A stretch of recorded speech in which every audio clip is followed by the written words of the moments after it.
ఓం మహాగణాధిపతయే నమః. ఓం గురుభ్యో నమః. ఓం శ్రీమాత్రే నమః.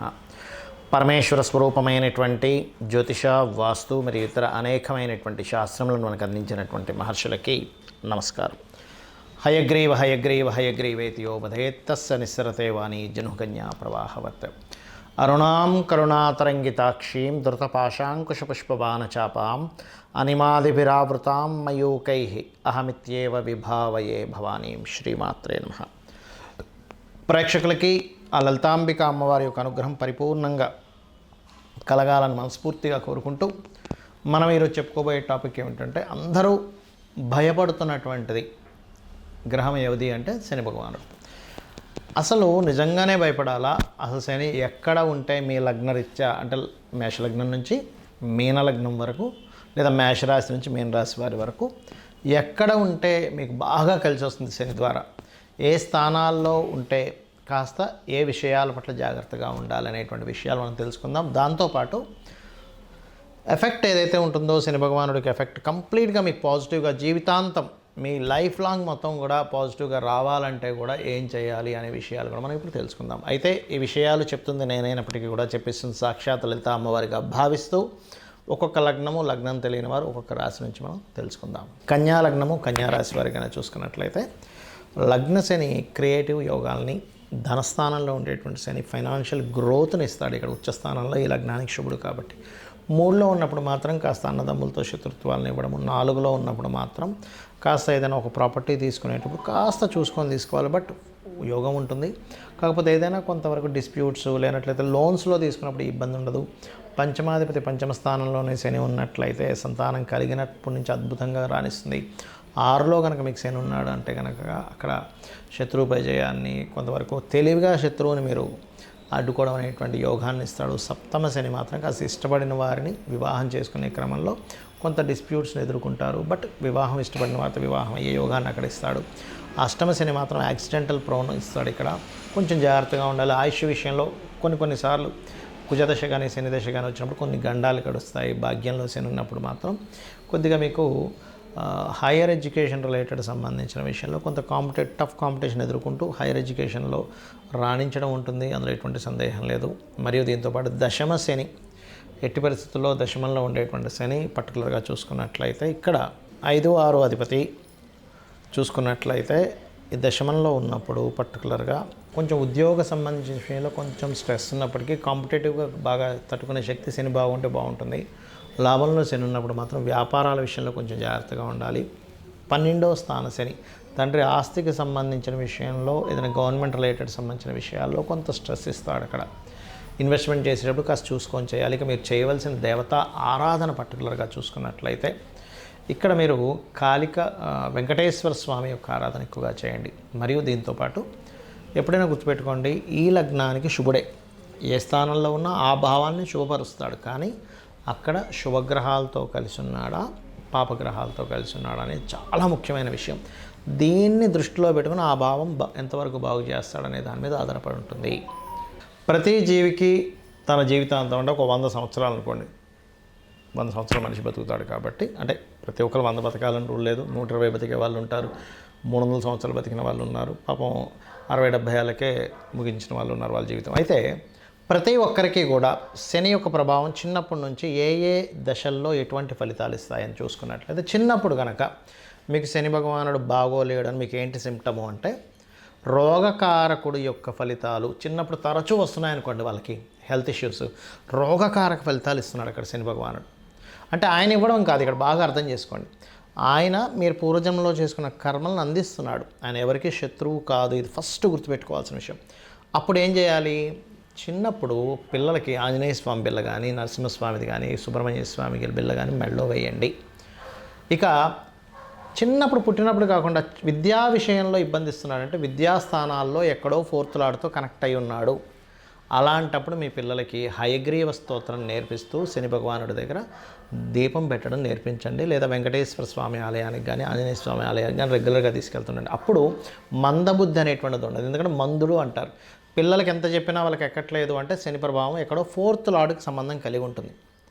మళ్ళీ చాలామంది అంటుంటారు, ఏమండి మా అబ్బాయి చదవడు కానీ తెలివితే అట్లా అద్భుతంగా ఉంటాయండి, పంచమ భావం బాగుంది వాళ్ళకి. పంచమం బాగుంది, అద్భుతమైన తెలివితేటలు ఉంటాయి, ఇంకా వాళ్ళని తిరిగి కొట్టే వాళ్ళు ఉండరు అసలు. కానీ చతుర్థానికి శని సంబంధం వచ్చింది, కొంచెం ఎక్కువగా మనం వాళ్ళని పట్టించుకోవాలి. అంటే ఎక్కువ దెబ్బలు పడతాయి వాళ్ళకి, స్కూల్లో కావచ్చు, ఇంట్లో కావచ్చు, చదువు విషయంలో. అప్పుడు ఏం చేయాలి వాళ్ళకి? పర్టికులర్గా శనివారాలు గుర్తుపెట్టుకోండి, శనివారాలు వాళ్ళకి మొత్తం తైలంతో చక్కగా మర్దన చేయించి, స్నానం చేయించి, వెంకటేశ్వర స్వామి ఆలయం కానీ ఆంజనేయ స్వామి ఆలయం కానీ పంపించడం నేర్పించండి. వాళ్ళకి అది అలవాటు చేయండి. విద్యాకాలంలో అది ఇబ్బంది ఉండదు. ఇక విద్య అయిపోయింది, వివాహ విషయాల్లో ఇబ్బంది వస్తుందంటే సప్తమం ఎక్కడో దెబ్బతింది, శని ద్వారా సప్తమ స్థానం కనెక్ట్ అయ్యింది. శాటర్న్ ద్వారా సప్తమం కనెక్ట్ అయింది అంటే వివాహ సంబంధించిన విషయంలో లేట్ అవుతుంది. అలాంటప్పుడు ముఖ్యంగా శుక్రవారాలు వెంకటేశ్వర స్వామి ఆరాధన చేసుకోమని చెప్పాలి. లేదండి జాబ్ సంబంధించినటువంటి విషయంలో నాకు ఇబ్బంది అవుతుంది, దశమ స్థానంతో ఎక్కడో కనెక్ట్ అయింది శని భగవానుడు. లేదంటే వ్యాపార సంబంధంగా నాకు చాలా ఇబ్బందులు వస్తున్నాయి, లాభస్థానంతో ఏదో మీ లైఫ్లో మీ 100 years ఆఫ్ లైఫ్లో మీకు లాభస్థానంతో ఎక్కడో కనెక్టివిటీ అయ్యి పాపే అవుతాడు, శుభుడై కాదు. శుభుడై కనుక లాభస్థానంతో కనెక్టివిటీ అయితే బొగ్గు గనులు కావచ్చు, మైన్స్ కావచ్చు, బావులు అంటారు చూసారా, పెట్రోల్ బావులు, పెట్రోల్ బంకులు అంటుంటారు, అటువంటివి లేనట్లయితే మనకి ఈ యొక్క వైన్ షాప్స్ వీటన్నిటికీ శనికారకుడు విపరీతంగా ఇస్తాడనమాట. బాగుంటాయి, పాడైతే వీటి మూలంగానే ఎక్కువ పెట్టి కొనుక్కోవడం, అవి రాక లాస్ అవడం ఇట్లాంటివి ఇస్తుంటారు. అలాంటప్పుడు మీరు లలితా సహస్రనామాల్లో ఒక నామం ఉంటుంది, వ్యాపారాల్లో బాగా రాణించాలంటే ఓం ఇంద్రగోప పరిక్షిప్త స్మరతూనాభజంగికాయ నమః. ఇక శని మంత్రం ఏం చేసుకోవాలి? సహజంగా అందరికీ తెలిసినటువంటిది ఓం నీలాంజన సమాభాసం రవిపుత్రం యమాగ్రజం ఛాయామార్థాండ సంభూతం తన్నమామి శనిచ్చరం, ఇది చేసుకోవచ్చు. లేదంటే లలితా సహస్రనామాల్లో నాకు శని భగవానుడి యొక్క అనుగ్రహం బాగా కలగాలి, ఎప్పుడైనా ఒకటే గుర్తుపెట్టుకోండి, శని భగవానుడు అనుగ్రహం కలగాలనుకోండి, పీడ పోవాలనుకోకండి దయచేసి. బికాజ్ ఆఫ్ మీకు ఆయుష్నిచ్చేవాడు ఆయనే, వృత్తినిచ్చేవాడు ఆయనే, వ్యాపారాన్ని ఇచ్చేవాడు ఆయనే. మనం నిలబడాలంటే మోకాల్లో గుజ్జు ఉండాలన్న శని యొక్క అనుగ్రహం కావాలి, లేకపోతే మనం నిలబడలేము. శని అనుగ్రహం పోయిందా మనిషి నిలబడలేడు, గుర్తుపెట్టుకోండి. ఫస్ట్ మోకాళ్ళకి ఆయన కారకుడు, కాళ్ళకి ఆయన కారకుడు. అది బాగుంటే 100 ఏళ్ళు వచ్చినా సరే ఏ మోకాళ్ళ నొప్పులు ఉండవు. శని పరిస్థితి బాగోలేదు, మోకాళ్ళ నొప్పులు వస్తాయి. ఇక్కడ ఏంటంటే ఒకటే, స్వామిని యొక్క అనుగ్రహం నా మీద చల్లగా ఉండాలి, నేను పూర్వజంలో చేసిన కర్మ పాపం ఏదో ఉంటుంది, నేను దానికి చింతిస్తున్నాను, నేను ఇంకోసారి అలాంటి పాపాలు చేయకూడదు అనుకుంటున్నానని చెప్పి మనస్ఫూర్తిగా అనుకొని మీరు శని భగవాన్ని ప్రార్థించండి. అప్పుడు ఖచ్చితంగా ఆయన యొక్క అనుగ్రహం ఉంటుంది. అయితే ఇక్కడ నిత్యము చేయవలసింది ఏమిటి? శని భగవానుడి యొక్క ప్రభావం పూర్తిగా పాజిటివ్ మీకు రావాలి అంటే ఒక ఆలయం పెట్టుకోండి. ఆంజనేయ స్వామి కావచ్చు, సుబ్రహ్మణ్యేశ్వర స్వామి కావచ్చు, నరసింహస్వామి కావచ్చు, వెంకటేశ్వర స్వామి, లేదా శక్తి ఆలయం, లేదా గణపతి ఆలయం, లేదా రావి చెట్టు చుట్టూ తిరిగినా సరిపోతుంది. మీకు 100% శని భగవానుడు అనుగ్రహం పాజిటివ్గా వస్తుంది, 100 ఏళ్ళు కూడా. ఇక రెండవది, మీకు దగ్గరలో గోవులు ఏదైనా ఉన్నట్లయితే గోవుకి వెళ్ళి బెల్లం తినిపించండి. ఇక మూడో విషయం గుర్తుపెట్టుకోండి, మీరు ఎప్పుడైనా సరే శని రాశి మారుతున్నాడు అన్నప్పుడు ఆ సమయంలో దానం ఇచ్చేసేయండి. లేదా మీ జన్మజాతకంలో శని గ్రహం దగ్గరికి ఏదైనా ప్లానెట్ వస్తున్నప్పుడు కూడా ఒక దానం ఇవ్వండి. మీరు చాలా రిజల్ట్ అక్కడ చూస్తారు, మీకు రావాల్సిన ఇబ్బంది అసలు రాదు, గుర్తుపెట్టుకోండి. అదేవిధంగా ఒకటే గుర్తుపెట్టుకోండి, శనికి సంబంధించినటువంటి విషయంలో చాలామంది యంత్రాలు, నవగ్రహ యంత్రాలు ఉంటాయి, శనికి సంబంధించిన యంత్రం కూడా ఉంటుంది. అయితే ఆ యంత్రం మీరు పూజించాలంటే మీకు బీజాక్షరం సంబంధమైనటువంటిది ఉపదేశం ఉండాలి, ఏ నవగ్రహ యంత్రమైనా సరే.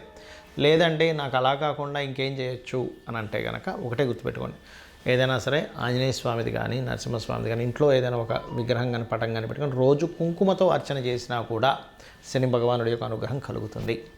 అదేవిధంగా మీ కిందన పనిచేసేటువంటి వారికి, ఎందుకంటే శని కార్మికులకి, కర్షకులకి, కష్టపడి పనిచేసే వాళ్ళకి కారకుడు అండి. వాళ్ళని గౌరవిస్తూ, వాళ్ళకి ఏదైనా ప్రాబ్లం ఉంటే మీరు తీరుస్తూ, మీరు కూడా మధ్యాహ్నం పూట నిద్రపోకుండా ఉన్నట్లయితే ఇది ఓన్లీ యువకులకు మాత్రమే, చిన్నపిల్లలకో, స్త్రీలకో, ముసలి వాళ్ళకో కాదు. ఇది వాళ్ళు నిద్రపోవచ్చు, ఎందుకంటే వాళ్ళకి శక్తి సరిపోదు కాబట్టి. యువకులు పొరపాటును కూడా మధ్యాహ్నం నిద్రపోకండి, శని ప్రభావం నెగటివ్గా ఎక్కువ పడుతుంది. చక్కగా మీరు ఎంత శ్రమిస్తే, ఎక్కువ ప్రాబ్లం ఎక్కువగా ఉందండి శని నా లైఫ్లో అని అనుకుంటే కనుక మీరు ఒకటే గుర్తుపెట్టుకోండి, దీక్ష తీసుకోండి. అయ్యప్ప స్వామి దీక్ష కానీ, ఆంజనేయ స్వామి దీక్ష కానీ, అమ్మవారి దీక్ష కానీ తీసుకున్నారా మీరే చూస్తారు, 100% మీకు ప్రభావం పాజిటివ్ మీకు కనబడి తీరుతుంది. అమ్మవారి అనుగ్రహం వల్ల కావచ్చు, అయ్యప్ప స్వామి అనుగ్రహం వల్ల కావచ్చు. శ్రీమాత్రే నమః.